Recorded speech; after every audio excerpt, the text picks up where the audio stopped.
السلام علیکم ورحمۃ اللہ وبرکاتہ۔ ان الحمد للہ نحمده ونستعینه ونستغفره ونعوذ بالله من شرور انفسنا ومن سیئات اعمالنا، من يهده الله فلا مضل له ومن يضلل فلا هادي له، واشهد ان لا اله الا الله وحده لا شريك له، واشهد ان محمدا عبده ورسوله۔ يا أيها الذين آمنوا اتقوا الله حق تقاته ولا تموتن إلا وأنتم مسلمون۔ يا أيها الناس اتقوا ربكم الذي خلقكم من نفس واحدة وخلق منها زوجها وبث منهما رجالا كثيرا ونساء، واتقوا الله الذي تساءلون به والأرحام إن الله كان عليكم رقيبا۔ يا أيها الذين آمنوا اتقوا الله وقولوا قولا سديدا يصلح لكم أعمالكم ويغفر لكم ذنوبكم، ومن يطع الله ورسوله فقد فاز فوزا عظيما، أما بعد،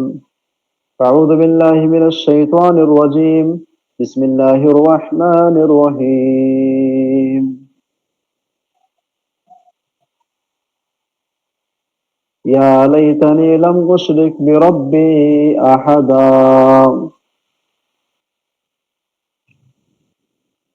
ڈرتا ہوں موت سے مگر مرنا ضرور ہے،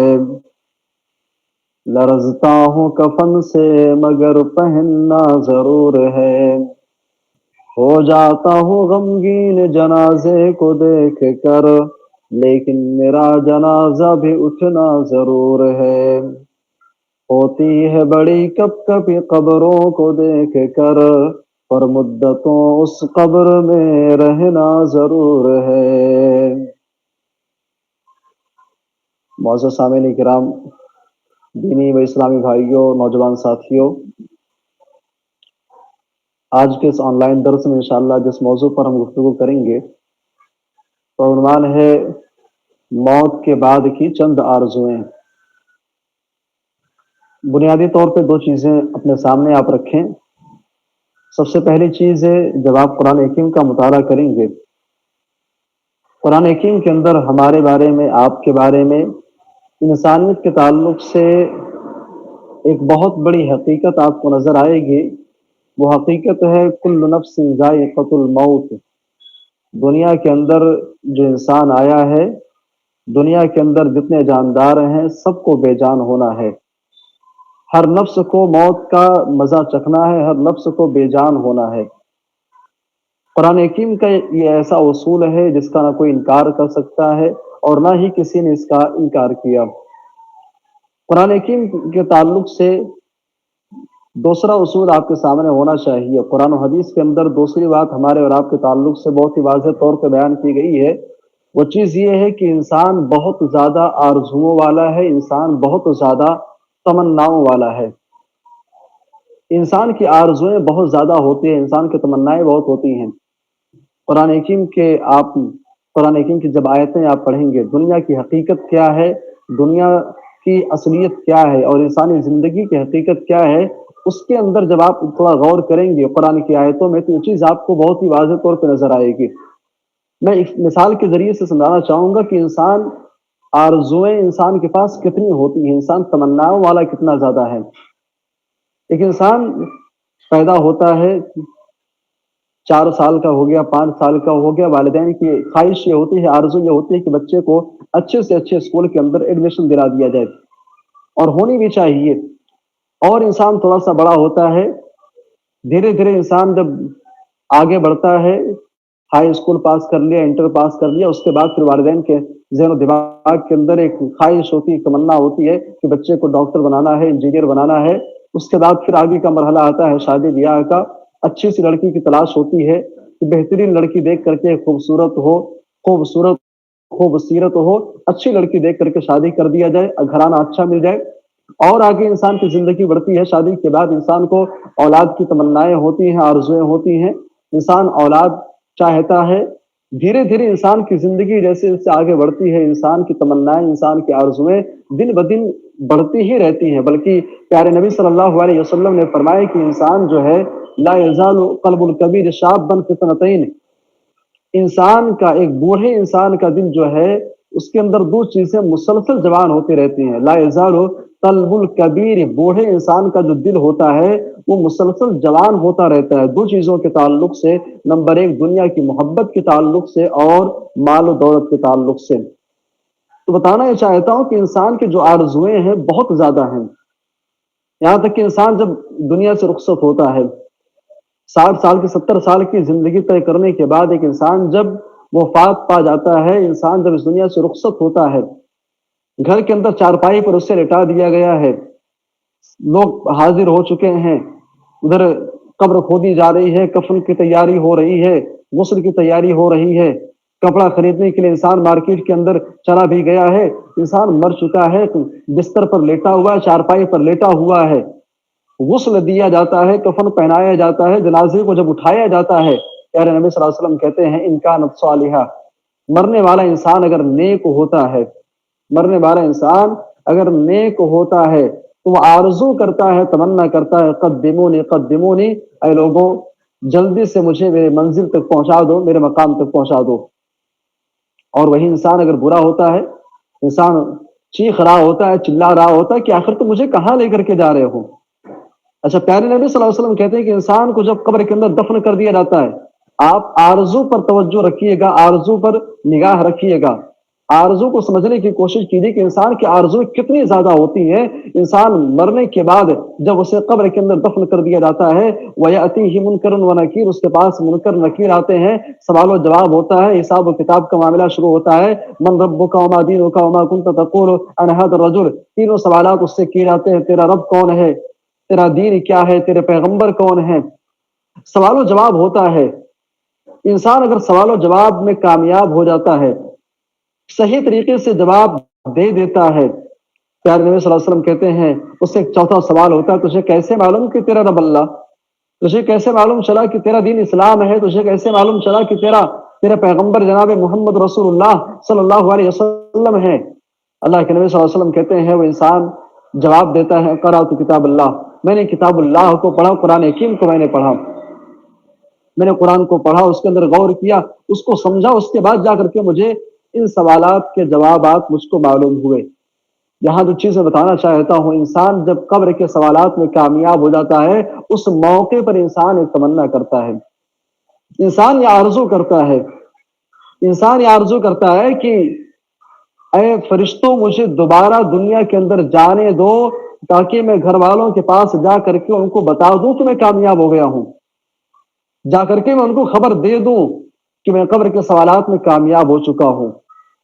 بہرحال خلاصہ یہ ہے کہ انسان کی جو آرزویں ہیں نا بہت زیادہ ہیں، انسان کی آرزویں ختم ہونے والی نہیں ہیں۔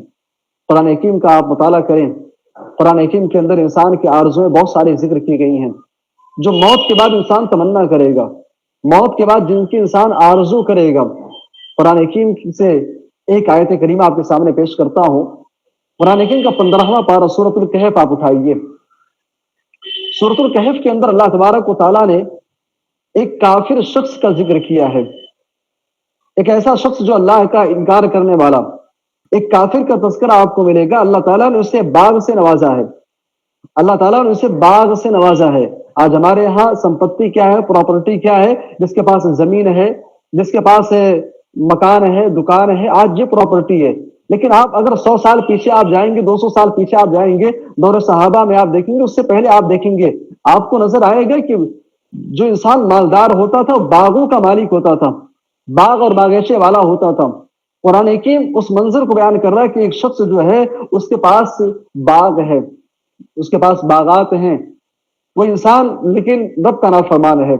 وہ انسان اللہ تبارک و تعالیٰ کے ساتھ بغاوت کرنے والا ہے، وہ انسان اللہ تبارک و تعالیٰ کی مخالفت کرنے والا ہے۔ ایک ایمان والا شخص اس کے پاس آ کر کے سمجھاتا ہے، کہتا ہے بھائی رب کی نافرمانی چھوڑ دے،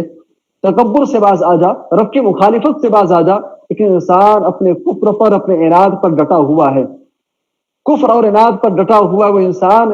قرآن حکیم اس کے تعلق سے آگے نقشہ کھینچتا ہے۔ وَأُحِيطَ بِثَمَرِهِ فَأَصْبَحَ يُقَلِّبُ كَفَّيْهِ عَلَى مَا أَنفَقَ فِيهَا وهي خاوية على عروشها ويقول يا ليتني لم أشرك بربي أحدا. وہ انسان جو رب کی نافرمانی کرنے والا، وہ انسان جو رب کی مخالفت کرنے والا تھا، اس کے بعد کو اللہ کے عذاب نے چاروں طرف سے گھیر لیا، وَأُحِيطَ بِثَمَرِهِ، اس کے پھلوں کو اللہ کے عذاب نے گھیر لیا، فَأَصْبَحَ يُقَلِّبُ كَفَّيْهِ عَلَى مَا أَنفَقَ فِيهَا، وہ انسان اس باغ کے اندر جو پراپرٹی اس نے لگائی تھی، جو اس باغ کے اندر جو پونجی اس نے لگائی تھی، جو مال اس نے خرچ کیا تھا، جب سب کچھ ضائع ہو گیا، برباد ہو گیا، وہ انسان ضائع ہونے پر، نقصان ہونے پر، لاس ہو جانے پر، وہ انسان حسرت و افسوس کے مارے اپنے ہاتھ کو مل رہا تھا، وَيَقُولُ يَا لَيْتَنِي لَمْ أُشْرِكْ بِرَبِّي أَحَدًا، وہ انسان یہ تمنا کر رہا تھا اے کاش میں نے اپنے رب کے ساتھ کسی کو شریک نہ کیا ہوتا، یا لیتنی لم اشرک بربی احدا، اے کاش میں نے اپنے رب کے ساتھ کسی اور کو شریک نہ کیا ہوتا۔ میرے بھائیو اور دوستو، موت کے بعد ایک انسان کی سب سے بڑی آرزو یہی ہوگی، انسان کی سب سے بڑی تمنا یہی ہوگی، یا لیتنی لم اشرک بربی احدا۔ قرآن حکیم کا 14واں پارہ آپ اٹھائیے، 14ویں پارے کی پہلی آیت کے اندر آپ کو یہی منظر دکھائی دے گا، پہلی آیت کے اندر آپ کو یہی نقشہ آپ کو دکھائی دے گا، ربما یود الذین کفروا لو کانوا مسلمین۔ قرآن حکیم کہتا ہے اے لوگو، ایک ٹائم ایسا آنے والا ہے، ایک سمے ایسا آنے والا ہے، تم دیکھو گے دنیا کے اندر رب کی نافرمانی کرنے والے، دنیا کے اندر رب سے بغاوت کرنے والے ایسے لوگوں کو تم دیکھو گے کہ وہ تمنا کر رہے ہوں گے لو کانوا مسلمین، اے کاش ہم بھی ایمان والے ہوتے، اے کاش ہم بھی اسلام والے ہوتے، اے کاش ہم نے بھی دنیا کے اندر اسلام کو قبول کر لیا ہوتا، اے کاش ہم نے دنیا کے اندر اسلام کا کلمہ پڑھ لیا ہوتا۔ مرنے کے بعد ایک انسان کی سب سے بڑی آرزو یہی ہوگی اے کاش میں نے اللہ کے ساتھ شرک نہ کیا ہوتا۔ آپ دیکھیں گے تاریخ اسلام کا آپ مطالعہ کریں، تاریخ انسانی کا آپ مطالعہ کریں گے، آپ کو ایک تذکرہ ملے گا حضرت نوح علیہ السلام کا۔ حضرت نوح علیہ السلام 950 سال تک قوم والوں کو اللہ کی طرف بلاتے رہے، توحید کی دعوت دی، مٹھی بھر ایمان لانے والے تھے۔ اللہ کا عذاب نازل ہوتا ہے، اللہ کا عذاب نازل ہوتا ہے بارش کی شکل میں، پوری کی پوری قوم کو پانی کے اندر غرق کر دیا گیا۔ ڈوبنے والوں میں سے حضرت نوح علیہ السلام کا بیٹا بھی تھا۔ حضرت نوح علیہ السلام کے سامنے ان کا بیٹا ڈوب گیا۔ کل قیامت کا دن ہوگا، میدان محشر بپا ہوگی، میدان محشر کے اندر حضرت نوح علیہ السلام اپنے بیٹے کو نہیں بچا پائیں گے۔ میدان محشر کے اندر توحید پرستوں کے امام حضرت ابراہیم علیہ السلام بھی موجود ہوں گے۔ حضرت ابراہیم علیہ السلام اپنے باپ آزر کو میدان محشر کے اندر اس دن کی ہولناکیوں سے، جہنم کے عذاب سے نہیں بچا پائیں گے۔ کل قیامت کا دن ہوگا، ایک منظر یہ بھی ہوگا، ایک نقشہ یہ بھی ہوگا، امام کائنات جناب محمد رسول اللہ صلی اللہ علیہ وسلم کے چچا، پوری زندگی نبی کا سپورٹ کرنے والے، پوری زندگی نبی کا سپورٹ کرنے والے چچا ابو طالب، کل قیامت کے دن اللہ کے نبی صلی اللہ علیہ وسلم عذاب الہی سے ان کو نہیں بچا پائیں گے۔ میرے بھائی اور دوستو، ذرا تصور کریں، آپ خود غور کریں، آخر ماجرا کیا ہے؟ آخر ماجرا کیا ہے؟ دنیا کے سب سے پہلے رسول اپنے بیٹے کو میدان محشر کے اندر بچا نہیں پائیں گے۔ وجہ یہ ہے کہ ان کا بیٹا اہل شرک میں سے تھا، اہل توحید سے نہیں تھا۔ ابراہیم علیہ السلام اپنے باپ آزر کو نہیں بچا پائیں گے، کیوں بھائی؟ آخر وجہ کیا ہے؟ توحید پرستوں کے امام ہے، ریزن یہ ہے، سبب یہ ہے کہ ان کے باپ آزر نے اسلام کو قبول نہیں کیا، اللہ کی وحدانیت پہ اقرار نہیں کیا۔ اللہ کے نبی کے چچا ابو طالب نبی کا سپورٹ تو پوری زندگی کیے، جان کے اعتبار سے، مال کے اعتبار سے، جو بھی ہو سکتا تھا قربانی انہوں نے دی، پوری زندگی نبی کا سپورٹ کیے، مدد کرتے رہے، لیکن ایمان قبول نہیں کیے، ایمان قبول نہیں کیے۔ اسی لیے صحیح مسلم کی روایت ہے، حضرت ابوبکر صدیق رضی اللہ تعالیٰ عنہ کے آبا و اجداد میں سے ایک شخص گزرے ہیں، عبداللہ ابن جدعان، صحیح مسلم کی روایت ہے، اما عائشہ رضی اللہ عنہ اللہ کے نبی صلی اللہ علیہ وسلم سے کہتے ہیں، اللہ کے نبی صلی اللہ علیہ وسلم ابن جدعان کان فی الجاہلیہ یصل الرحیم، اے اللہ کے نبی صلی اللہ علیہ وسلم ابن جدعان زمانے جاہلیت کے اندر بہت زیادہ صلہ رحمی کرنے والا تھا، بہت زیادہ صلہ رحمی کرنے والا۔ وَيُطْعِمُ الْمِسْكِينَ، مسکینوں کو کھانا کھلاتا تھا۔ مسکینوں کو کھانا کھلانے کے تعلق سے ابن جدعان کتنا فیاض اور کتنا سخی تھا، امام نووی رحمہ اللہ صحیح مسلم کی شرح میں لکھتے ہیں کہ ابن جدعان مسکینوں کو کھانا کھلانے کے لیے بڑے بڑے دیگ چڑھواتا تھا۔ دیگ اتنا بڑا ہوتا تھا کہ سیڑھی کے ذریعے سے لوگ چڑھ کر کے کھانا نکالتے تھے یا پھر چلانے کا کام آتا تھا، اتنی بڑی بڑی دیگیں چڑھواتا تھا۔ مسکینوں کا خیال کرنے والا، کھانا کھلانے والا، ساری کی ساری چیزیں اللہ کے نبی صلی اللہ علیہ وسلم سے اما عائشہ رضی اللہ عنہ کہتے ہیں کہ اللہ کے نبی صلی اللہ علیہ وسلم فَهَلْ ذَاكَ نَافِعُهُ، کیا اس کا یہ عمل اس کے فائدہ مند ہوگا، کیا اس کا یہ عمل اسے فائدہ دے گا؟ پیارے نبی صلی اللہ علیہ وسلم کہتے ہیں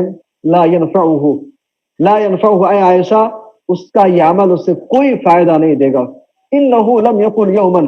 اس لیے کہ اس نے کبھی بھی اپنی زبان سے اللہ تبارک و تعالیٰ کے اوپر ایمان لانے کی بات اس نے ظاہر نہیں کی، قیامت کے دن پر ایمان لانے والا نہیں تھا، رب پر ایمان نہیں رکھتا تھا۔ میرے بھائی اور دوستو بتانا چاہتا ہوں کہ اگر انسان کتنی ہی نیکیاں کیوں نہ کر لے، اگر اس کی زندگی کے اندر شرک ہے تو ساری کی ساری چیزیں بیکار ہیں۔ مرنے کے بعد ایک انسان کی سب سے بڑی آرزو یہی ہوگی یا لیتنی لم اشرک بربی احدا، اے کاش میں نے اپنے رب کے ساتھ کسی اور کو شریک نہ کیا ہوتا۔ اور آگے بڑھیے، موت کے بعد انسان کی دوسری آرزو، انسان کی دوسری آرزو کیا ہوگی؟ اور دوسری آرزو کو سمجھنے سے پہلے ایک چیز اپنے ذہن میں آپ رکھیں بھائی، مرنے کے بعد ایک انسان کی سب سے بڑی تمنا ہوگی کہ اے کاش میں نے رب کے ساتھ شرک نہ کیا ہوتا، اس لیے کہ شرک وہ گناہ ہے کہ جس کی معافی ملنے والی نہیں، شرک وہ گناہ ہے کہ جس کا ٹھکانہ قرآن حکیم نے جہنم بتلایا ہے، شرک وہ ٹھکانہ وہ گناہ ہے جس کے کرنے والے شخص کے بارے میں قرآن حکیم کہتا ہے کہ ایسے انسان کے اوپر جنت حرام ہے، جنت حرام ایسے انسان کے اوپر۔ لہٰذا میرے بھائی اور دوستو ہم اپنے اعمال کا جائزہ لیں، اپنی زندگی میں ہم جائزہ لیں بھائی کہ ایسا تو نہیں ہم سے شرک ہو رہا ہے، کہ ایسا تو نہیں ہم سے کہیں شرک ہو رہا ہے، چاہے کسی بھی صورت میں ہو، عملی طور پر ہو، اعتقادی طور پر ہو، کہیں ہم سے کوئی شرک ہو تو نہیں رہا ہے۔ اپنی زندگی کا آپ جائزہ لیتے رہیں بھائی۔ دوسری چیز، موت کے بعد انسان کی دوسری آرزو، قرآن حکیم کا 30واں پارہ آپ سورۃ النبا اٹھائیے، سورۃ النبا کی آیت نمبر 40 آپ دیکھیے، یوم ینظر المرء ما قدمت یداہ، قرآن حکیم کا 30واں پارہ سورۃ النبا آپ اٹھائیے، سورۃ النبا کی آیت نمبر 40، قرآن حکیم کہتا ہے انا انذرناکم عذابا قریبا، اے انسان ہم نے تجھے عذاب قریب سے ڈرا دیا ہے، اس عذاب سے تجھے ہم نے ڈرا دیا ہے جو عذاب بہت ہی قریب ہے۔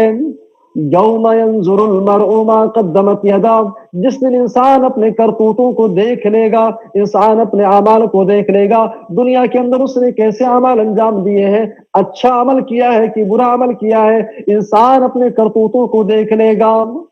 وَيَقُولُ الْكَافِرُ يَا لَيْتَنِي كُنْتُ تُرَابًا، اللہ کے نبی صلی اللہ علیہ وسلم کہتے ہیں قیامت کا دن ہوگا،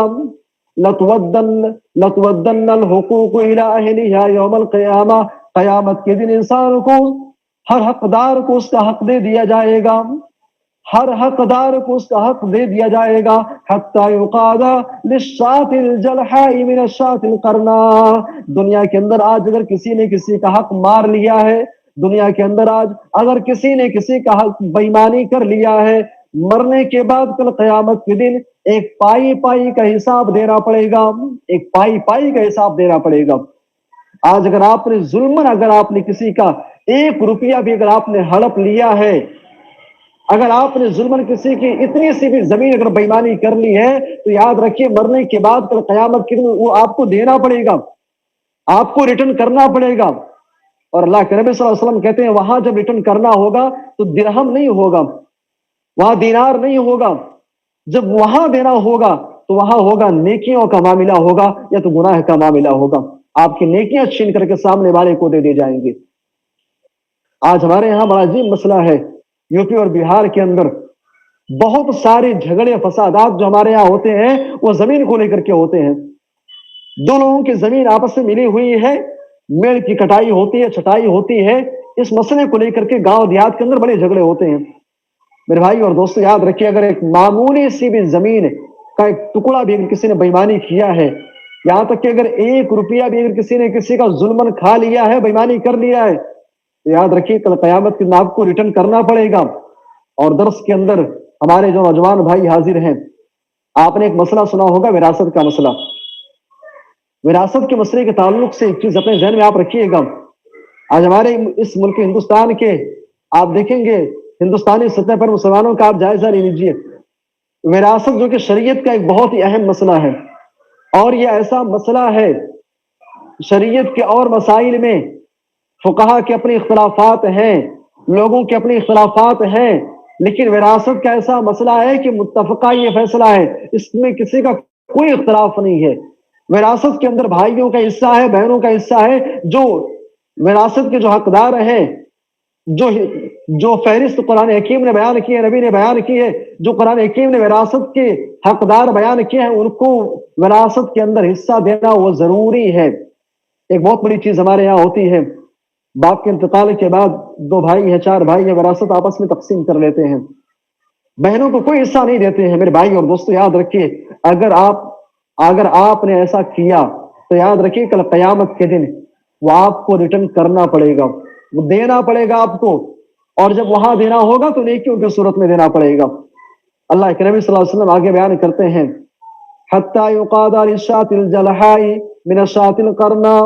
اے لوگوں کل قیامت کا دن ایسا انصاف کا دن ہوگا کہ دنیا کے اندر اگر کسی سینگ والی بکری نے بغیر سینگ والی بکری کو مارا ہوگا تو اللہ تعالیٰ اس بغیر سینگ والی بکری کو بھی سینگ دے گا، اور اللہ کہے گا دنیا کے اندر تیرے اوپر ظلم کیا گیا، تجھے فلاں نے مارا، فلاں نے تجھے ستایا تھا، آج انصاف کا دن ہے، تو بھی بدلہ لے لے، آج فیصلے کا دن ہے، تو بھی بدلہ لے لے۔ جانوروں کے درمیان فیصلہ ہوگا، فیصلہ ہونے کے بعد کہا جائے گا کونی ترابا، اے جانوروں تم مٹی کے اندر مل جاؤ، اے جانوروں تم مٹی کے اندر مل جاؤ۔ جانوروں کے درمیان حساب و کتاب ہونے کے بعد ان کو مٹی کے اندر ملا دیا جائے گا۔ جب انسان یہ منظر دیکھے گا، جب انسان یہ چیزیں اپنی آنکھوں کے سامنے دیکھے گا، قرآن حکیم کہتا ہے اس موقع پر انسان یہ تمنا کرے گا، یا لیتنی کنت ترابا، اے کاش میں بھی مٹی کے اندر ملا دیا جاتا، اے کاش مجھے بھی خاک میں ملا دیا جاتا۔ چونکہ انسان کے سامنے بھڑکتی ہوئی جہنم ہوگی، جہنم میدان محشر کے اندر پیش کر دی جائے گی، انسان اپنا ٹھکانہ، اپنا آخری انجام دیکھ رہا ہوگا کہ مرنے کے بعد اس بھڑکتی ہوئی آگ کے اندر، جس کی چنگاری محل کے برابر ہے، جہاں سانپ ہے، بچھو ہے، زہریلے جانور ہے، جہاں انسان لا یموت فیہا ولا یحیا، نہ انسان زندہ رہے گا نہ مرے گا، وہ ساری کی ساری چیزیں انسان کے سامنے ہوگی۔ انسان اس موقع پر تمنا کرے گا، یا لیتنی کنت ترابا، اے کاش مجھے بھی مٹی کے اندر ملا دیا جاتا، مجھے بھی خاک میں ملا دیا جاتا۔ میرے بھائی اور دوستو، موت کے بعد انسان کے یہ دوسری آرزو ہوگی۔ ایک اور آرزو اپنے سامنے آپ رکھیے، موت کے بعد انسان کی کون کون سی آرزویں ہوں گی۔ تیسری آرزو، قرآن حکیم کا، آپ قرآن حکیم کے اندر ایک سورت ہے، سورت الفرقان، آپ صرف فرقان آپ اٹھائیے، صرف فرقان کے اندر اللہ تبارک و تعالیٰ نے 2 آرزوؤں کا ذکر کیا کہ مرنے کے بعد انسان کیا تمنا کرے گا۔ قرآن حکیم پہلی آرزو بیان کرتا ہے، وَيَوْمَ يَعَضُّ الظَّالِمُ عَلَىٰ يَدَيْهِ، اے لوگوں مرنے کے بعد ایک ٹائم ایسا آئے گا جب یہ انسان اللہ کے سامنے پیش کیا جائے گا، جب انسان کو اللہ کے سامنے کھڑا کیا جائے گا، جو ظالم ہوگا وہ انسان اپنے ہاتھ کو چبائے گا، جو ظالم ہوگا وہ اپنے ہاتھ کو چبا رہا ہوگا۔ وَيَوْمَ يَعَضُّ الظَّالِمُ، ظالم اپنے ہاتھ کو چبائے گا۔ ظالم کون ہے بھائی؟ ظلم کیا چیز ہے؟ آگے بڑھنے سے پہلے ذرا اس کو آپ سمجھتے چلیں، ظلم کیا ہے؟ ظلم کہتے ہیں وضع الشیء فی غیر محلہ، کسی چیز کا جو مقام ہے اس مقام کو نہ دے کر کے کسی اور مقام پر رکھنا، دیٹس کالڈ ظلم، اسی کو ظلم کہا جاتا ہے۔ مثال کے طور پر یہ ٹوپی ہے، اب ٹوپی کی جگہ کیا ہے؟ ٹوپی کی جگہ سر ہے، اب انسان اس کو پیر میں اگر رکھتا ہے یہ ٹوپی کے ساتھ ظلم ہے۔ بھائی اللہ تبارک و تعالیٰ نے ہم کو پیدا کیا، روزی دینے والی ذات اللہ کی، کھلانے والی ذات، زندگی دینے والی ذات، موت و حیات کی مالک، سارے جہان کا پالن ہار، رب ذوالجلال ہے، خالق کائنات، مالک ارض و سما، ہمارا رب ہے جو ساتویں آسمان پر عرش کے اوپر مستوی ہے۔ اب وہ اللہ تبارک و تعالیٰ، وہ ہماری دکھ سکھ کا، روزی روٹی کا مالک، ساری چیزیں فراہم کرنے والا، عطا کرنے والا وہ ہے۔ اب بندگی اس کی نہ کر کے، عبادت اس کی نہ کر کے، دعائیں اس سے نہ مانگ کر کے، امیدیں اس سے وابستہ نہ کر کے انسان غیروں سے وابستہ کرے، میرے بھائی اور دوستو یہی ظلم ہے۔ سب سے بڑا ظلم یہی ہے کہ انسان اللہ کو چھوڑ کر کے غیروں سے امیدیں وابستہ کرے۔ ظلم کیا چیز ہے بھائی؟ ایک ماں نے ہم کو پال پوس کر کے بڑا کیا، والدین نے ہم کو پال پوس کر کے بڑا کیا، ہماری پرورش کا وہ سبب بنے، ذریعہ بنے،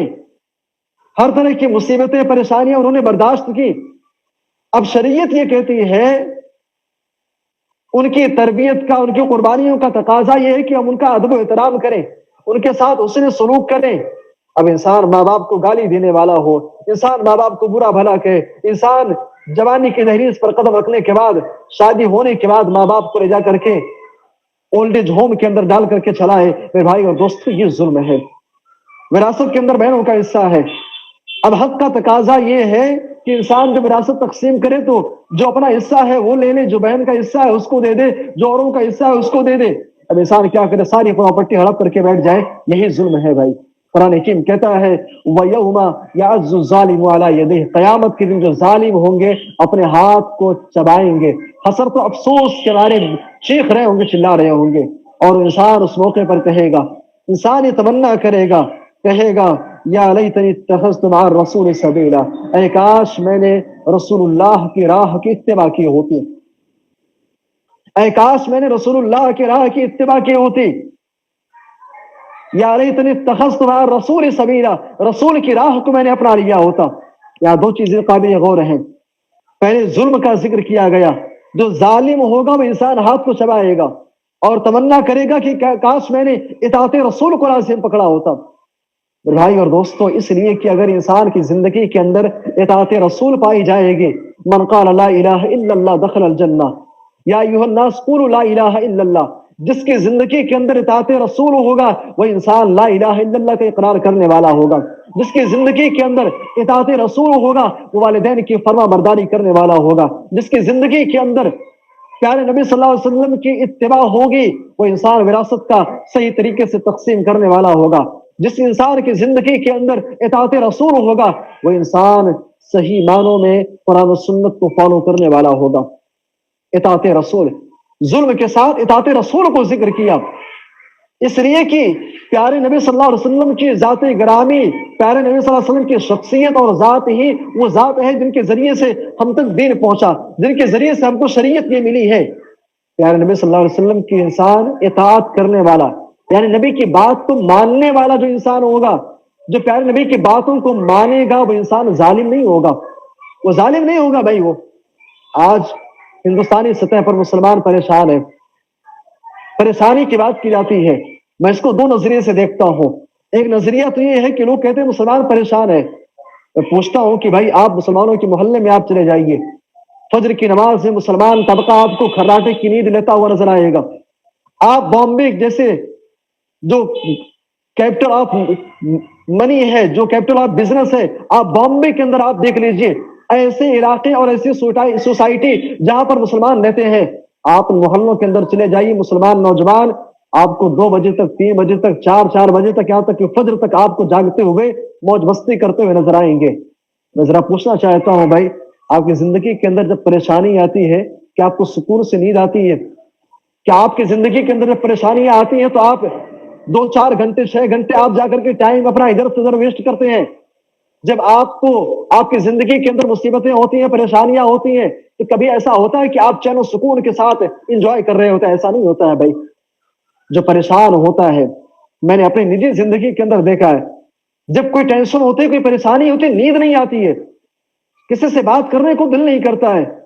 انسان ذہنی طور پہ جب پریشان ہوتا ہے، جو انسان پریشان ہوتا ہے نا اسے سکون کی نیند نہیں آتی ہے۔ مسلمان قوم یہ رونا رو رہی ہے کہ ہم پریشان ہیں، پریشان کس بات کے ہو بھائی؟ چین سے کھا رہے ہو، جی رہے ہو، انجوائے کر رہے ہو، پریشانی کی بات کرتے ہو۔ اور اگر دوسرا پہلو یہ دیکھا جائے، اگر ہندوستانی سطح پر جگہ جگہ دیگر معاملات کو لے کر کے، مساجد کے معاملے کو لے کر کے مسلمانوں کو جو چھیڑا جا رہا ہے، مسلمانوں کو جو نیچا دکھانے کی اور ڈر اور خوف کا جو ماحول پیدا کرنے کی جو کوشش کی جا رہی ہے، میرے بھائی اور دوستو کہیں نہ کہیں ہم نے ظلم کی راہ کو اپنایا ہے، تب جا کر کے ہمارے حالات بنے ہیں۔ ظلم کی راہ کو ہم نے اپنایا ہے، تب جا کر کے آج ہمارے حالات بنے ہیں۔ وَيَوْمَ يَعَضُّ الظَّالِمُ عَلَىٰ يَدَيْهِ وَيَقُولُ يَا لَيْتَنِي اتَّخَذْتُ مَعَ الرَّسُولِ سَبِيلًا، ہم نے اطاعت رسول کو چھوڑا، ظلم کی راہ کو اپنایا، تب جا کر کے ہماری کنڈیشن بنی ہے۔ ورنہ آپ دیکھ لیں، آپ دیکھیے نا مکہ کی زندگی، آپ دیکھیے سرزمین مکہ کے اندر مسلمان کمزور تھے بھائی، مضبوط نہیں تھے، اور تعداد بھی ہماری جیسی نہیں تھی جو تعداد ہماری ہے۔ عالمی پیمانوں پر مسلمانوں کی تعداد تقریباً 2 ارب کے آس پاس، اتنی بڑی تعداد۔ لوگ کہتے ہیں کہ مسلمان مالی اعتبار سے کمزور ہے، کمزور کہاں ہے بھائی؟ کمزور نہیں ہے۔ آپ 2-4 فرد کو آپ نے دیکھا ہوگا، آپ تھوڑا باہر نکلیے، آپ دیکھیے مسلمانوں میں بہت سے آپ کو ایسے امیر زادے آپ کو نظر آئیں گے جو کھڑے کھڑے کروڑوں کی ڈیل کرتے ہیں۔ تو مسلمان مالی اعتبار سے کمزور نہیں ہے۔ لوگ کہتے ہیں مسلمان تعلیمی اعتبار سے میدان میں پیچھے ہے، اس لیے یہ حالات اس کے آئے ہیں۔ بھائی آپ اسپین کے حالات آپ دیکھیے، اندلس کی تاریخ آپ پڑھیں گے، مسلمان ایسا علم والا تھا، اس کے پاس علمی صلاحیت ایسی تھی کہ یہود و نصارہ دنیا سے لوگ جا کر کے اس کے پاس علم سیکھا کرتے تھے، تعلیم حاصل کرتے تھے۔ میدان کوئی بھی ہو، میدان چاہے میتھمیٹکس کا ہو، میدان چاہے سائنس کا ہو، میدان چاہے فزکس کا، جو بھی ہو، جس بھی فیلڈ کی بات آپ کریں گے، آپ اسپین کی تاریخ میں دیکھیں گے مسلمانوں کے پاس سب کچھ تھا۔ دنیاوی تعلیم جس کو کہا جاتا ہے، دنیاوی تعلیم بھی ان کے پاس تھا، شرعی تعلیمات بھی ان کے پاس تھی، لیکن حالات کیوں ہے بھائی؟ ہم ظالم بن چکے ہیں، ہم نے ظلم کرنا شروع کر دیا ہے، اپنے نفس پر ظلم کرنا شروع کیا، رب کی توحید کے ساتھ ہم نے کھلواڑ کیا، ہم نے دین اور شریعت کا کھلواڑ کیا ہے، تب جا کر کے ہمارے حالات پیدا ہوئے ہیں۔ میں بات یہ کر رہا تھا کہ یہاں پر ظلم کا تذکرہ کیا گیا، اس کے بعد پھر اطاعت رسول کا ذکر کیا گیا۔ انسان یہ تمنا کرے گا، یا لیتنی اتخذت مع الرسول سبیلا، اے کاش میں نے رسول اللہ کی راہ کو اپنایا ہوتا، اتباع رسول کو میں نے لازم پکڑا ہوتا، تو آج یہ ہماری حالت نہیں ہوتی۔ اور یقیناً اللہ کے نبی صلی اللہ علیہ وسلم نے فرمایا، من اطاعنی دخل الجنہ، جس نے میری اطاعت کیا وہ جنت کے اندر داخل ہوگا۔ تو یہ انسان کی تیسری آرزو ہے جو انسان مرنے کے بعد کرے گا۔ اور بھی کئی ساری آرزویں ہیں، وقت کی رعایت کرتے ہوئے انہیں چند کلمات پہ اکتفا کرتے ہیں، اور اللہ تبارک و تعالیٰ سے دعا ہے کہ مولا کریم تو ہمیں جب تک زندہ رکھ، کتاب اللہ اور سنت رسول پر حقیقی معنوں میں پیروی کرنے والا بنا، جب تک زندہ رکھ اسلام پر، ایمان پر، اور جب خاتمہ ہو تو ایمان بالخیر پر۔ آمین تقبل یا رب العالمین۔ موت کے بعد انسان کے جو آرزویں ہیں، اس تعلق سے 3 چیزیں آپ کے سامنے رکھی گئی ہیں۔ ایک چیز یہ ہے کہ انسان مرنے کے بعد تمنا کرے گا کہ کاش میں نے رب کے ساتھ شرک نہ کیا ہوتا۔ دوسرا ہے کہ انسان تمنا کرے گا کہ اے کاش مجھے مٹی کے اندر ملا دیا جاتا۔ اور تیسرا یہ ہے کہ انسان یہ تمنا کرے گا اے کاش میں نے اطاعت رسول کو لازم پکڑا ہوتا ہے۔ 3 چیزیں آپ کے سامنے بیان کی گئی ہیں، اور بھی کئی آرزویں ہیں۔ انشاءاللہ اگر اللہ نے توفیق دی، کبھی موقع ایسا ملا تو اس موضوع کا سیکنڈ پارٹ اگر لوگوں نے خواہش ظاہر کی اور مناسب معلوم ہوا تو سیکنڈ پارٹ بھی انشاءاللہ اس کا ضرور ہم رکھیں گے۔ اللہ سے دعا اللہ ہم سب کو عمل کی توفیق دے، آمین۔